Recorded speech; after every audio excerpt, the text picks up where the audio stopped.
El comedor olía a pollo asado y limpiador de limón. Una mezcla que me transportaba a la casa de mi infancia. Itzel había arreglado la mesa con individuales disparejos, un detalle que nadie parecía notar. Dejé el pastel de zanahoria que compré en la panadería de la avenida Insurgentes, alisando la tapa de la caja como si ese pequeño gesto pudiera calmarme. Nos reunimos después de la misa, los Morales, algunos colegas de Rafael y Leonor con su blusa impecable, como planchada por manos expertas. La charla fluía fácil. El ascenso de Rafael, el último proyecto del comité de Leonor, las publicaciones de la boutique de Itzel que se habían vuelto virales. Serví café en las tazas, escuchando, asintiendo, feliz de ser la callada en los márgenes. Entonces Itzel soltó una risita. «Nunca vas a superar a mi suegra», dijo, lanzando una mirada a Leonor, quien recibió el cumplido con una sonrisa que no necesitaba palabras. La mesa estalló en risas ligeras, inofensivas en la superficie, pero cortantes por debajo. Mis manos se detuvieron en la cafetera. Sentí el ardor crecer en mi pecho, un dolor conocido que había tragado 1000 veces, pero esta vez no. Dejé la cafetera con cuidado en su bandeja. Me puse de pie y miré a mi hija. Entonces dile que pague las cuentas, dije, con voz calmada, firme, como si lo hubiera ensayado. No voy a mandar más dinero. La risa se desvaneció. Itzel parpadeó, sorprendida, el color subiéndole al rostro. «¿Qué cuentas tú?» Leonor ajustó su collar, callada otra vez, pero su sonrisa seguía fija. Metí la mano en el bolsillo, rozando la llave de latón de mi casa en la colonia Roma, fría y reconfortante. Aunque todo lo demás se desvaneciera, eso aún lo tenía. El silencio en la mesa se hizo denso, y supe que el ajuste de cuentas apenas comenzaba. Después de la comida, el silencio en mi coche pesaba más que el trayecto mismo. Doblé por la colonia Roma, pasé por el Parque México, y pensé en cuántos años habían pasado en el mismo ritmo: trabajo, sacrificio, silencio. Cuando el accidente en la mina dejó viuda a mis 32 años, trabajé turnos dobles en la clínica del centro, cuadrando códigos de facturación hasta que los ojos se me nublaban. El pánico me atrapaba de noche, así que caminaba por la orilla del río Lerma, escuchando cómo el agua avanzaba, constante aunque yo no lo estuviera. Me decía que si el río podía seguir, yo también. Itzel creció con esa corriente. Quería clases de violín, y pagué. Quería un campamento de verano en el Centro Cultural de la UNAM, y lo conseguí, recortando cupones, cocinando con lo del pasillo de descuentos. Ella sonreía en los recitales, saludando a Leonor entre la multitud, aunque eran mis horas extras las que mantenían el arco en su mano. Tras su boda, los pedidos comenzaron con palabras como temporal o solo hasta el viernes. Un depósito para la luz cuando el cheque de Rafael se atrasaba. Dinero para un viaje a Guadalajara por una exposición, con la gasolina demasiado justa. Mandé las transferencias sin dudar, diciéndome que eso hacían las madres. Leonor, mientras tanto, llegaba con gestos que las cámaras amaban: vales para spas, marcos grabados, joyeros envueltos en listones, en los cumpleaños. Ella brillaba en el centro de la gratitud, mientras yo guardaba los recibos doblados en mi bolsa. Lo que yo pagaba mantenía las luces encendidas. Lo que ella daba podía presumirse. Una noche, Amalia Torres se apoyó en la cerca entre nuestras casas, escuchando mientras le contaba de otra emergencia. Ladeó la cabeza. «Mireya, ¿por qué tu ayuda temporal ya tiene un calendario?» Sus palabras cayeron como piedra en agua quieta, ondulando mucho después de que ella entró a su casa. Seguí sonriendo, seguí pagando, pero una parte de mí comenzó a contar en secreto, cada peso un trazo en una historia que nadie más parecía querer leer. Esa noche me senté en la mesa de la cocina, con la llave de latón junto a mi laptop, y abrí el portal bancario.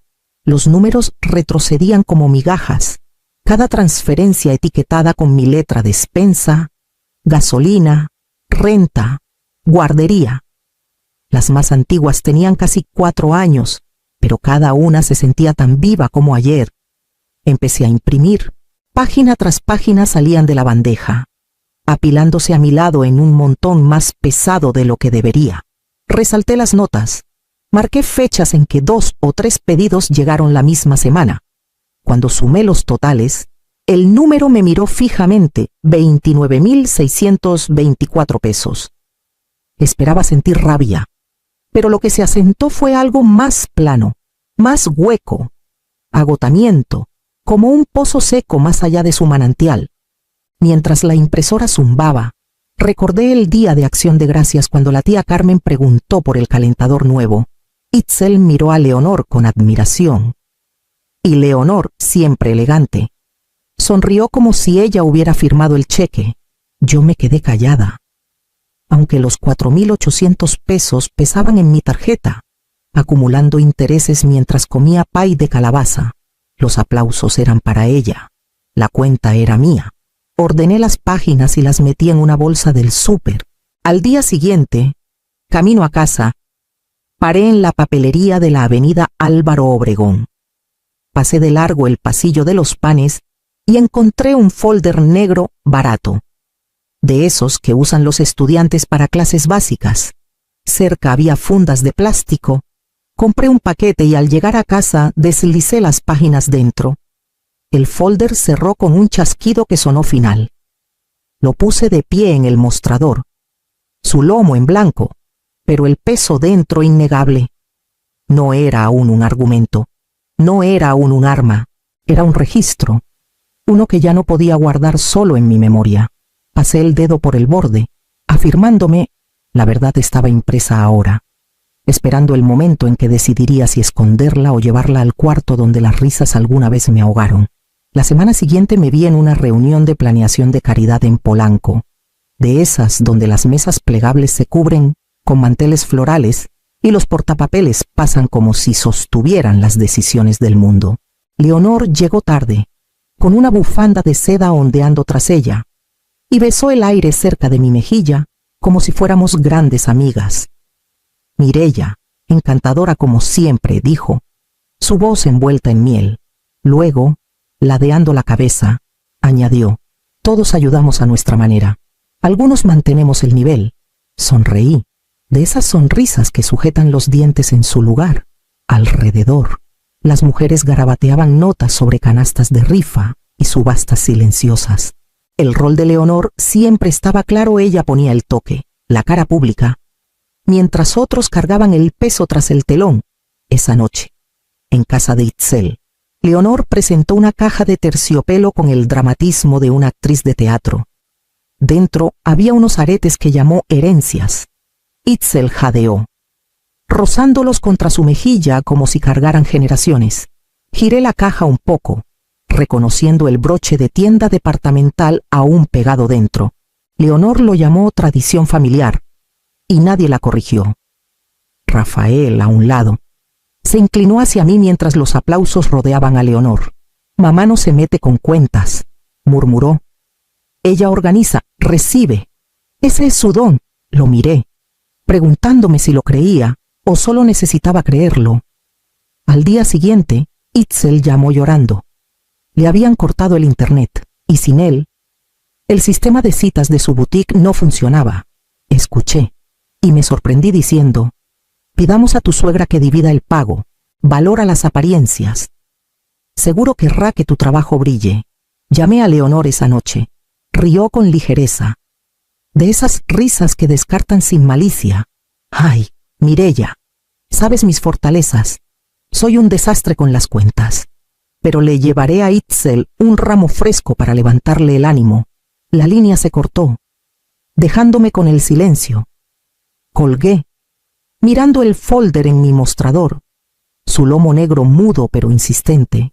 A la mañana siguiente, Itzel me mandó una captura de su notificación de deuda, esperando que lo resolviera como siempre.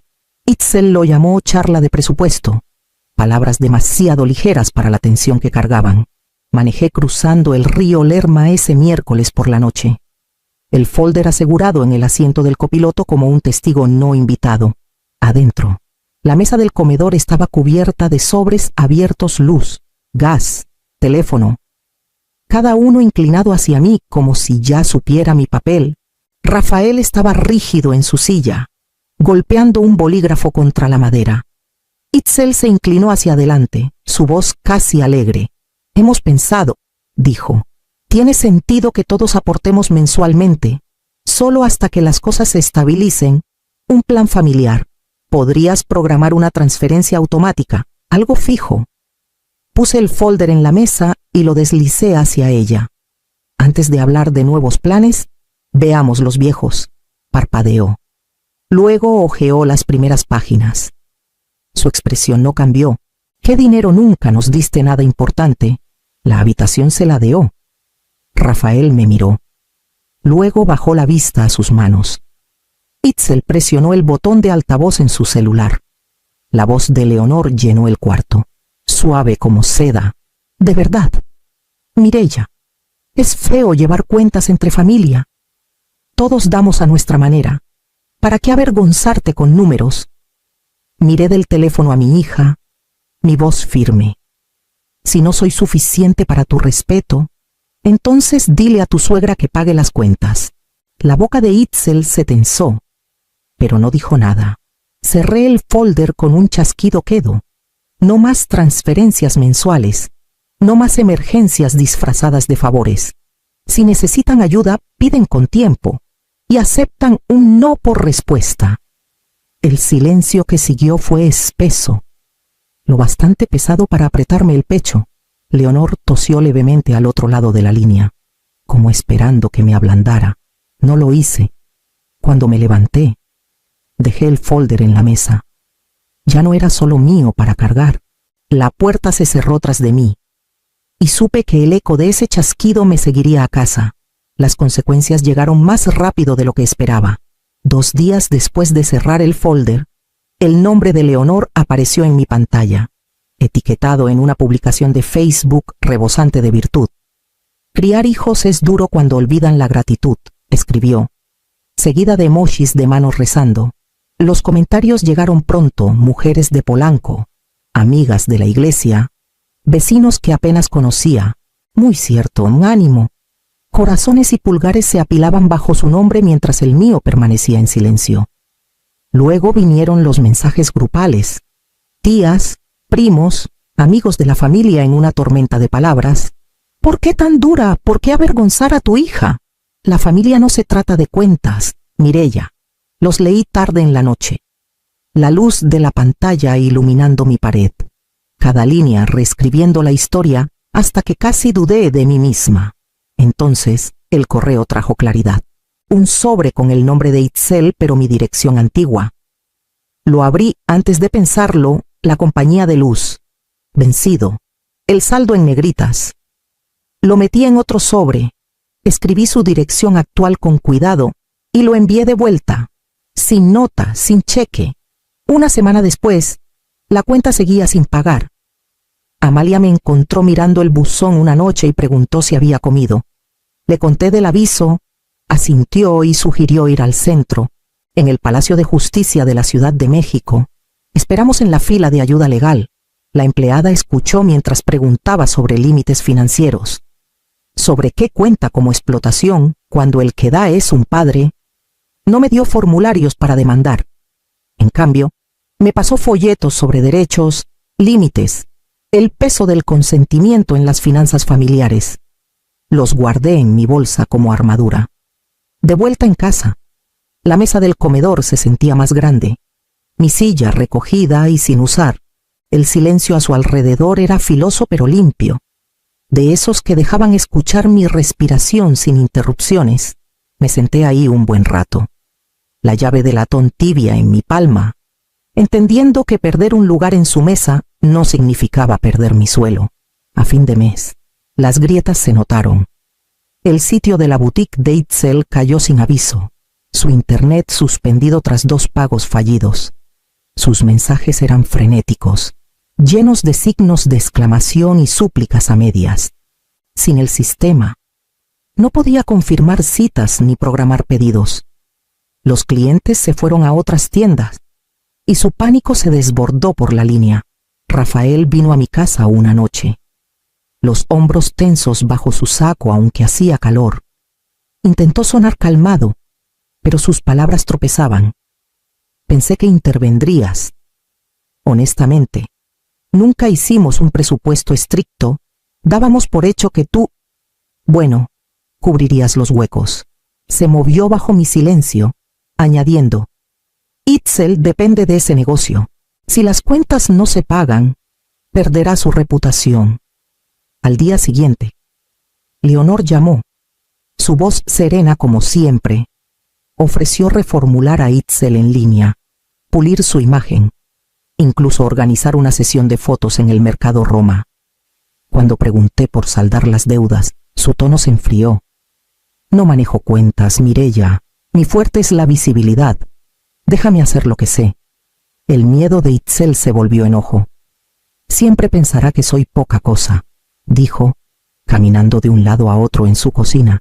Si no sigo el paso, dirá que no soy nada. Por primera vez, su inseguridad se mostró cruda bajo la superficie. Deslicé un papel por la mesa, una oferta escrita que redacté la noche anterior, un plan de ahorros compartidos de una sola vez por cada peso que Itzel ahorrara. Yo pondría otro, pero todos los pagos irían directo a los proveedores, nunca a sus manos. Metas claras, fechas firmes. Lo leyó rápido y lo empujó de vuelta. No confías en mí. Esto me hace ver débil. No, dije con suavidad, te hace responsable. Sus ojos se llenaron, aunque los secó parpadeando. Cruzó los brazos y miró a otro lado, dejando el papel intacto en el mostrador. Lo recogí, lo guardé en mi bolsa y salí a la luz que se desvanecía, segura de que mi oferta había sido escuchada aunque no aceptada. Hice una cita con Daniela Ortiz, una abogada cuyo despacho estaba en un edificio modesto de ladrillo en la calle de Morelos. Era más joven de lo que esperaba, directa pero paciente, de esas que hacen preguntas claras y esperan respuestas simples. Le dije que quería algo pequeño, práctico, una forma de asegurar que lo que dejara no se desvaneciera en excusas ni se perdiera por culpa. Juntas redactamos un testamento sencillo, nada ostentoso, solo la casa, unos ahorros y las cosas que valían por haberlas ganado. Me guió para crear un fideicomiso educativo modesto, no para Itzel, sino para posibles nietos que algún día necesitaran un cimiento más firme que promesas. Mi condición fue clara: cualquier ayuda, ahora o después, debía pagarse directo al proveedor, documentada, sin filtrarse por la frágil confianza de la política familiar. Daniela asintió como si lo hubiera oído antes. Esa noche, en casa, me senté con la laptop abierta. Borré cada plantilla recurrente de transferencias, una por una, los nombres y etiquetas desapareciendo de mi pantalla. En su lugar, creé una nueva transferencia automática, mismas fechas, pero ahora a mi propia cuenta de ahorros. Los números cruzaron la pantalla como aire llenando mis pulmones. A la mañana siguiente, compré un archivero con llave y lo puse contra la pared cerca de la ventana que da al Parque México. En su cajón puse el testamento firmado, los documentos del fideicomiso y una copia de la carta de Daniela. Encima, coloqué la llave de latón que nunca dejaba mi bolsillo, pulida por años de roce. Cuando la puerta del archivero se cerró, sonó como un sello entre pasado y futuro, una bisagra girada a mi favor. Nos encontramos en el parque hundido una mañana gris. Los rododendros cargados de rocío.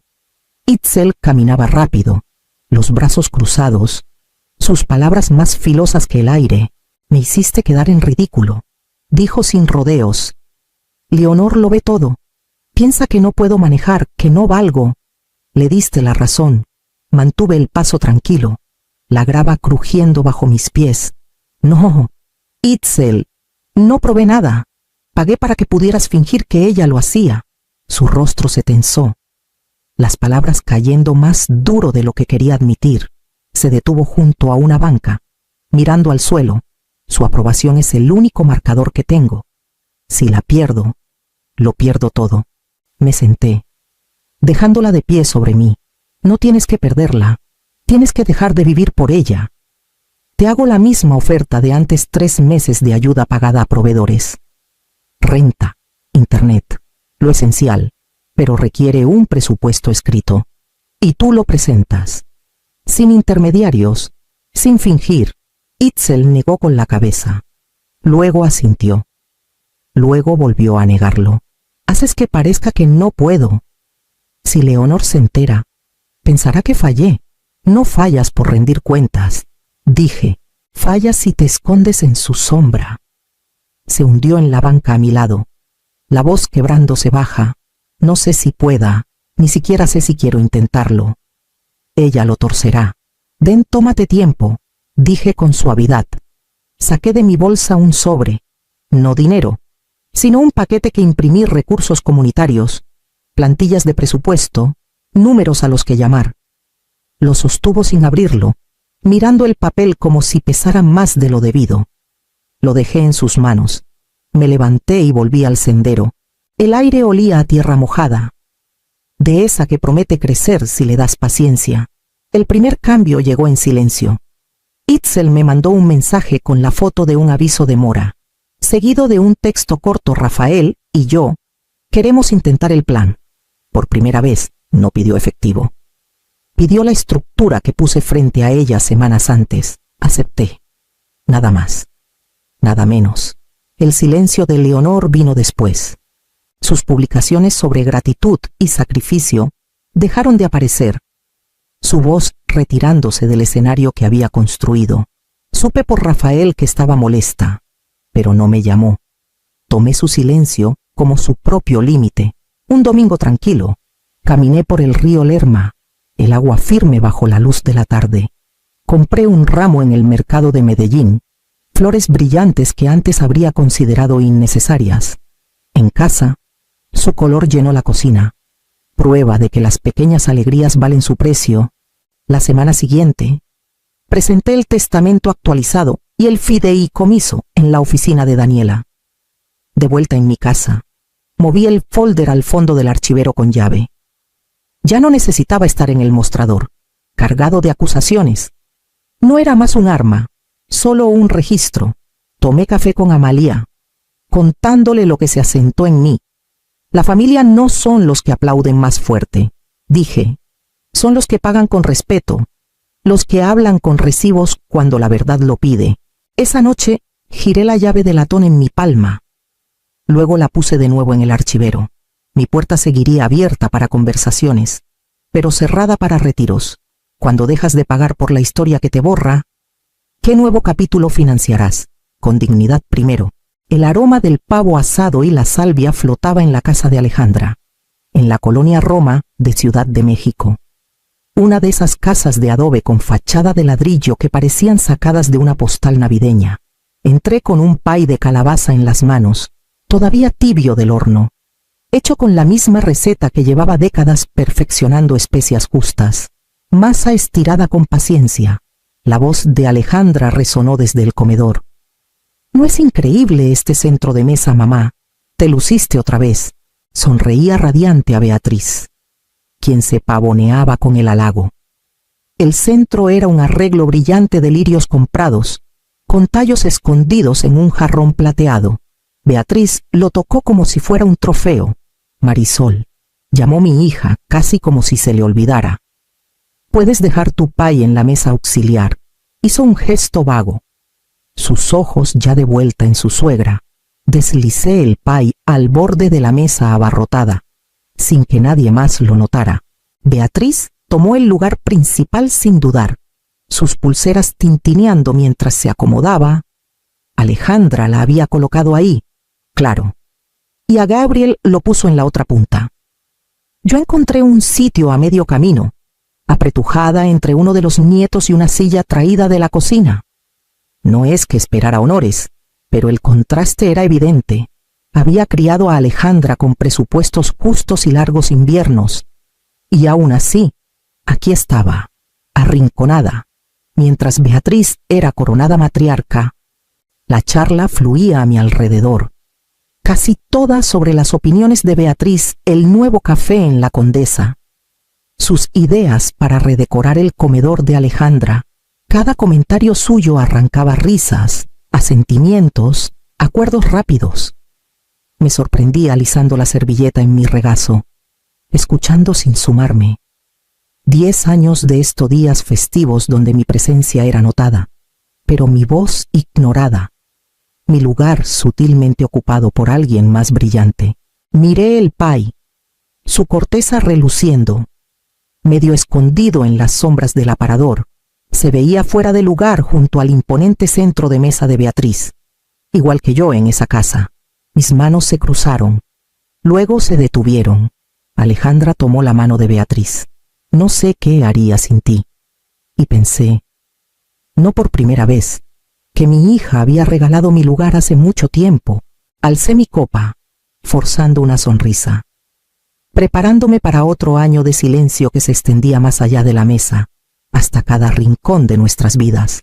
No siempre fue tan obvio. En los primeros años del matrimonio de Alejandra, me convencí de que el equilibrio de atención era natural, que toda hija se inclina a veces hacia la familia de su esposo, pero con los años quedó claro que me habían reemplazado en silencio. Cuando Alejandra supo que estaba embarazada de su primer hijo, me enteré 2 días después que Beatriz, quise decírselo de inmediato, explicó por teléfono, su voz llena de entusiasmo. Tú entiendes, la felicité, aunque la garganta se me cerró al colgar. Las vacaciones seguían el mismo patrón. Cada verano, Alejandra y Gabriel metían a los niños en la camioneta y manejaban a Puerto Vallarta, con Beatriz en el asiento del copiloto. Me enviaban postales con garabatos rápidos, nunca invitaciones, solo actualizaciones. El próximo año vienes, decía Alejandra. Pero ese próximo año nunca llegó. Las fiestas giraban en torno al calendario de Beatriz, sus preferencias dictando si nos reuníamos en Guadalajara, Cancún o nos quedábamos en la Ciudad de México. Aprendí a esperar instrucciones. El recuerdo más punzante fue en la boda de Alejandra. La iglesia en Coyoacán brillaba con velas, listones de satín colgando de los bancos pulidos. Encontré mi lugar cerca del fondo, detrás de una fila de la familia extensa de Beatriz. Ella estaba al frente, cerca del altar, su corsage reluciendo contra su vestido. En la recepción, Alejandra bailó 3 veces con su suegra antes de que me tocara. Cuando al fin llegó a mí, sonrojada y radiante, dijo, «No te enojes, mamá. Significa mucho para ella, con los años». Vi cómo las opiniones de Beatriz pesaban más que las mías. El color para la cocina de Alejandra, la escuela para los niños, hasta cómo sazonar el pavo de Acción de Gracias, todo pasaba primero por Beatriz. Aprendí a callar, a asentir, a hacerme pequeña, pero el silencio no borra la memoria. Se acumula capa tras capa, hasta que el menor desaire lleva el peso de años. Así que, esa noche de Acción de Gracias, sentada al borde de la mesa de Alejandra, no solo lloraba por un día festivo, llevaba una década de sombras, cada una más larga que la anterior, esperando el momento en que decidiría no encogerme más. Rafael tenía 47 cuando la carretera se volvió resbalosa cerca de Querétaro. Una noche de diciembre. Los faros nunca volvieron al camino de entrada. Alejandra estaba en el penúltimo año de la prepa, llena de planes para el baile de graduación y solicitudes universitarias.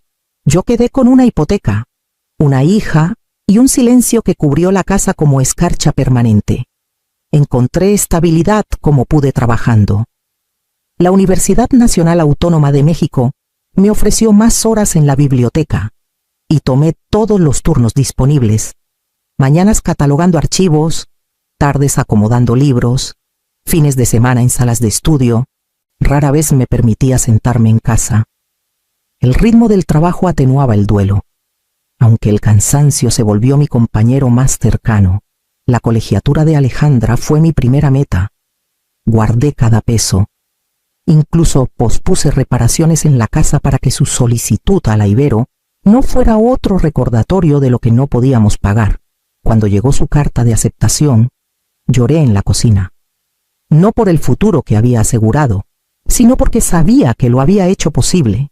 Años antes, tras la muerte de mi padre, heredé un terreno en las afueras de Morelia, 80 hectáreas de tierra que habían dado maíz y alfalfa por 3 generaciones.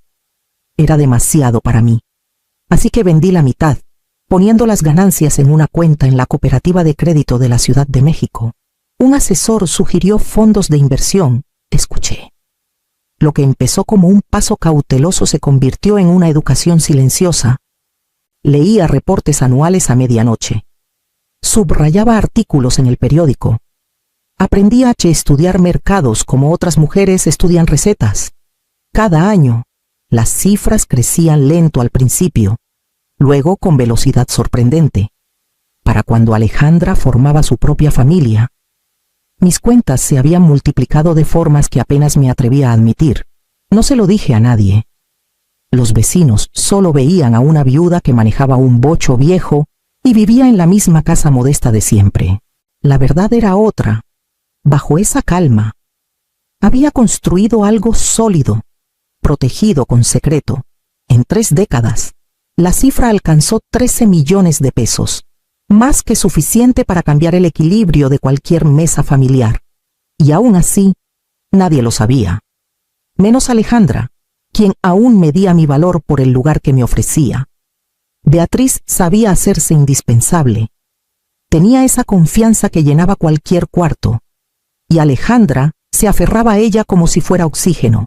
Con el tiempo, noté que las palabras de mi hija cambiaban. Su voz repitiendo opiniones que no eran suyas. Si Beatriz decía que un restaurante en Polanco estaba sobrevalorado, Alejandra lo repetía en la siguiente reunión como si se le hubiera ocurrido a ella. Si Beatriz criticaba el coche nuevo de un vecino, Alejandra sonreía y asentía, sin cuestionar. La primera vez que oí a Alejandra llamarla mamá en público, sentí un nudo en el estómago. Estábamos en la fila del Palacio de Bellas Artes para un concierto navideño. La acomodadora le dio su boleto a Beatriz, y Alejandra pasó su brazo por el suyo. «Gracias, mamá», dijo con entusiasmo, mientras yo estaba atrás, con el programa apretado en las manos. La Navidad solo acentuaba la brecha. Ese año, en el comedor de Beatriz, bajo un árbol artificial cargado de adornos dorados, Alejandra repartió regalos con emoción. Beatriz abrió una caja de terciopelo y jadeó ante un brazalete de plata. «Ay, querida, es perfecto», dijo, abrazando a Alejandra. Mi paquete vino después unas pantuflas de lana envueltas en papel de China. «Pensé que las tuyas ya estaban gastadas», dijo Alejandra, sonriendo distraída mientras volvía a la alegría de Beatriz. Me las puse, asintiendo, aunque el pecho me dolía. Los Ramírez tenían una pared de fotos en el pasillo hacia la cocina. Cada visita, notaba más Marcos Beatriz en los cumpleaños de los niños. Beatriz cortando el pavo de Acción de Gracias, Beatriz junto a Alejandra en el lago de Chapala. Mi imagen, cuando aparecía, estaba arrinconada, un rostro borroso en el fondo de un momento más grande. Era como si mi presencia se hubiera vuelto incidental, útil solo para llenar espacio. Me decía que lo importante era que Alejandra estuviera feliz, que hubiera encontrado estabilidad en su matrimonio y familia, pero bajo esa lógica había algo más difícil de ignorar: el dolor de ser borrada lentamente, de ver a otra mujer ocupar el lugar que yo había luchado por mantener. El pay que llevaba cada Acción de Gracias, los regalos cuidadosamente elegidos cada Navidad, las horas silenciosas que pasé trabajando para que Alejandra tuviera su vida, todo parecía invisible junto a la presencia brillante de Beatriz. Me quedé callada, aunque cada año ese silencio se volvía más pesado, presionando las partes de mí que alguna vez creí inquebrantables, esperando el día en que finalmente se rompería. Mi casa en la colonia Narvarte es pequeña, hecha para la utilidad más que para el espectáculo. El revestimiento está desgastado. Las persianas necesitan pintura. Y el árbol de jacaranda frente a la casa esparce sus hojas en la banqueta cada otoño, desde la calle. Nadie adivinaría que hay algo notable dentro. Así lo prefería. Una tarde tranquila de domingo, abrí el baúl de cedro al pie de mi cama. Bajo colchas y fotos descansaba una caja fuerte de metal gastada, la que mi padre me dio antes de que su salud empeorara. La pintura de la tapa estaba descascarada, y la cerradura se atascaba antes de ceder. Dentro estaba el registro de una vida, certificados de acciones amarillentos, sobres con escrituras de tierras, cuadernos llenos de columnas de números que había sumado a lo largo de los años. Llevé el contenido a la mesa de la cocina y lo extendí como un rompecabezas que solo yo podía resolver. Uno por uno, recalculé. Las tierras vendidas hace décadas se convirtieron en acciones de empresas, cuyos nombres ahora llenaban titulares. Los fondos de inversión que elegí con cuidado seguían creciendo mientras vivía con sencillez. Los números se sumaban con precisión silenciosa hasta que el total apareció frente a mí en tinta: 13.200.000 pesos. Por un momento la habitación se inclinó. El refrigerador zumbaba, el reloj tic-tac. Y aún así la cifra parecía irreal, como si perteneciera a otra historia.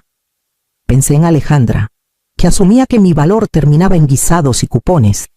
Pensé en Beatriz, que medía el valor por cuántas fotos suyas colgaban en la pared de Alejandra, y pensé en las largas noches que trabajé en la biblioteca, apartando lo que podía mientras nadie lo notaba. En el fondo de la caja estaba una pequeña llave de latón, con una etiqueta desvaída. Cooperativa de Crédito de la Ciudad de México, caja 47. La giré en mi palma, sus bordes presionando mi piel. Esa llave representaba cada decisión que tomé en silencio, cada sacrificio guardado en disciplina. La puse en un llavero escondido en mi cómoda, un recordatorio de que lo que llevaba era solo mío para proteger. Me dije que lo guardaría hasta el día en que no pudiera más, cuando la verdad y la necesidad chocaran, y el silencio no soportara más el peso. Al cerrar la caja, supe que ese día estaba más cerca de lo que quería creer. Ese acción de gracias. Llevaba una pequeña caja de terciopelo en el bolsillo del abrigo, su peso extrañamente mayor de lo que debería. Dentro había un collar que heredé de mi abuela, una cadena delicada, con un colgante de granate rodeado de perlas diminutas. A lo largo de los años, había mandado reforzar el broche, fortalecer el metal, pero por lo demás seguía intacto. Me dije que era hora de pasarlo, que Alejandra debía tener algo de su propia familia en lugar de baratijas elegidas por Beatriz. Después de la cena, cuando la mesa estaba despejada y los niños corrían gritando por el pasillo, puse la caja frente a Alejandra. Solo un detallito, dije, tratando de sonar casual. Levantó la tapa, y por un segundo sus ojos se suavizaron. El granate brillaba bajo la luz del candelabro, la cadena atrapando cada destello. Antes de que pudiera hablar, Beatriz se inclinó. Vaya, dijo, con tono cortante. Es muy anticuado. Lindo, pero no es el estilo de Alejandra. La sonrisa de Alejandra titubeó. Miró a su suegra. Luego a mí. Es bonito, mamá. Gracias. Las palabras eran corteses, pero la mueca en su boca era más difícil de esconder. Dejó la caja como si fuera una obligación, no un regalo. Pero mientras la conversación seguía, noté sus dedos regresando al broche, dándole vueltas, probando su peso. Estudió el engaste más de lo necesario, con el ceño fruncido. ¿Es oro de verdad?, preguntó al fin, su voz resonando en el cuarto. Gabriel se movió en su silla, sus ojos yendo del collar a mí. Parece valioso, dijo en voz baja, casi con incomodidad. El tono de Alejandra se agudizó. ¿De dónde sacaste esto, mamá? No recuerdo que lo usaras nunca. Era de mi abuela. Respondí con calma. Pensé que debía quedarse en la familia. Su mirada se detuvo, ahora con sospecha, como quien ve una puerta cerrada que no había notado antes. Beatriz frunció los labios, despectiva, pero Alejandra seguía mirándome como si hubiera vislumbrado algo más profundo bajo años de suéteres modestos y hábitos callados. El cuarto cambió. Una corriente tirando de los bordes de la conversación, y supe que el regalo, pensado como un puente, había abierto en cambio una grieta que no se cerraría. El teléfono vibró mientras ayudaba a recoger platos, una llamada que no podía ignorar. Uno de mis asesores necesitaba confirmar un ajuste en un fideicomiso, y salí al pasillo para responder. Mi voz era baja, pero los números tienen forma de colarse porcentajes. Dividendos, fechas de liquidación atraviesan paredes delgadas. Cuando volví al comedor, Alejandra tenía su celular en la mano. No estaba viendo por pasar el tiempo. Sus ojos eran afilados, entrecerrados, buscando con propósito. Un momento después, levantó la vista, pálida y con los labios apretados. Marisol Ramírez, dijo, su voz cortante. Esa eres tú. ¿Verdad los registros en la Ciudad de México, las cuentas de fideicomiso? El cuarto se detuvo. Gabriel dejó el tenedor. Las pulseras de Beatriz dejaron de sonar. La voz de Alejandra subió. 13 millones de pesos. Eso dice. Todo este tiempo. Dejas que piense que vivías de tu sueldo de bibliotecaria y pensión, mientras tenías una fortuna. Respiré hondo, firme. Pero no esperó. Tienes idea de lo que he batallado, lo que Gabriel y yo hubiéramos hecho con eso, y tú, su dedo me señaló. Te quedaste al margen, dejando que Beatriz tuviera el lugar de honor, fingiendo que eras una mártir. Egoísta ni siquiera empieza a describirlo. Beatriz se movió en su silla, claramente desconcertada pero sin querer ceder terreno. Marisol, dijo, suavizando el enojo de Alejandra. La familia apoya a la familia. No puedes acaparar recursos mientras tu propia hija basta. Mi voz cortó más de lo que pretendía. Por años tragué silencio, pero ahora salía a borbotones. Pagué cada colegiatura cuando tu padre murió, Alejandra. Trabajé turnos dobles para que cruzaras ese escenario sin deudas. Vendí la mitad de la tierra de mi familia para que empezaras tu vida. Y por 10 años me he sentado en mesas donde alababas a otra mujer como si yo no existiera. El aire tembló. Gabriel bajó la mirada. Beatriz apretó los labios. Mis palabras cayeron pesadas, no gritadas, solo finales. La silla de Alejandra raspó fuerte contra el piso. Tomó su abrigo, la furia brillando en su rostro, y salió sin mirar atrás. Me quedé en la mesa, el silencio más espeso que el mole, sabiendo que nada sería igual cuando la puerta se cerró tras ella. A la mañana siguiente, las llamadas empezaron. El número de Alejandra parpadeaba una y otra vez hasta que apareció en mi puerta, con Beatriz pisándole los talones. El aire entre ellas traía la misma carga de la noche anterior. Alejandra no perdió tiempo. «Me lo debes», dijo sin rodeos. 13 millones, mamá. Me dejaste batallar mientras tú guardabas todo eso. Un enganche, seguridad para el retiro. Lo que sea, es lo menos que puedes hacer. La voz de Beatriz siguió, suave pero afilada. Tiene razón, Marisol. La familia cuida de los suyos. No querrás que piensen que te has vuelto fría con tu hija. Me quedé con las manos en el marco de la puerta, la llave de latón pesada en mi bolsillo. Por un largo momento escuché su insistencia. El mismo sonsonete: dinero, obligación, deuda. Luego respondí: no te debo un peso, dije, no después de 10 años de ser dejada de lado por alguien más. Te di todo lo que pude cuando más lo necesitabas: mi tiempo, mi sueldo, mi futuro. Y a cambio, me borraste. Ahora vienes solo porque viste un número. Eso no es amor. Es sentirte con derecho. La boca de Alejandra se abrió, pero no salió nada.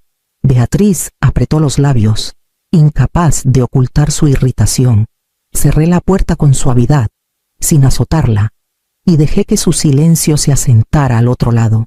Adentro, caminé al dormitorio y abrí el cajón de la cómoda. La llave de latón estaba tibia en mi palma. La puse en la caja fuerte con el baúl. Luego arranqué un papel de un cuaderno. Escribí una palabra: límites. Doblé la nota. La puse encima de la caja y giré la perilla hasta que hizo clic. Esa tarde, Gabriel llegó solo. Se quedó incómodo en la sala, girando su anillo de bodas. No estoy de acuerdo con cómo te habló Alejandra, dijo en voz baja. Sé lo que has cargado. Aunque ella no lo sepa, gracias por todo lo que hiciste y sigues haciendo. Su voz titubeó, pero la sinceridad era clara. Tras su partida, la casa quedó en calma. Me senté en la mesa donde alguna vez estuvieron los registros de mi padre, la caja fuerte cerrada en la habitación contigua, y sentí el silencio acercarse, no pesado esta vez, sino protector, como si al fin fuera mío. 2 semanas después, entré a una oficina de abogados cerca de la Plaza de la Constitución. El abogado, un hombre canoso llamado Ricardo Torres, deslizó un borrador de mi testamento sobre el escritorio de roble pulido. Su pluma esperaba en el margen para mi firma, pero mis ojos se detuvieron en las palabras que más importaban. Alejandra Ramírez, eliminada. En su lugar, una línea que no le reservaba nada, sin lagunas, sin parte que reclamar. Ricardo carraspeó. ¿Estás segura? Asentí. Completamente. La siguiente página detallaba el fideicomiso que le pedí establecer. Cada nieto tendría colegiatura, libros y vivienda asegurados a través del fondo. Sin importar cómo pasaran los años, el dinero solo se liberaría para educación, y las manos de Beatriz o de Alejandra nunca lo tocarían. Ricardo anotó las salvaguardas que insistí, luego me pasó la página final. De vuelta en casa, abrí la caja fuerte otra vez. Dentro estaban la llave de latón, los registros, la nota marcada límites. Puse el collar antiguo sobre la carpeta con mi testamento. Su granate brillaba tenue bajo la luz baja. Un recordatorio de una historia frágil y perdurable. Alejandra no volvió a llamar. El nombre de Beatriz dejó de aparecer en las invitaciones que antes dictaba. Su ausencia no dejó vacío, solo espacio. Veía a mis nietos cuando Gabriel los traía, su risa llenando mi casa modesta, sus dibujos pegados en mi refrigerador. Nunca sabrían de los años de borradura, solo que su futuro estaba asegurado en silencio. Al cerrar la caja fuerte, pensé en el lugar vacío en la mesa de Alejandra, el que llevé como herida por una década. Ya no me ataba. La influencia de Beatriz se derrumbó, las demandas de Alejandra silenciadas y el peso del secreto levantado. Al final, fue sencillo. Ella lo perdió todo,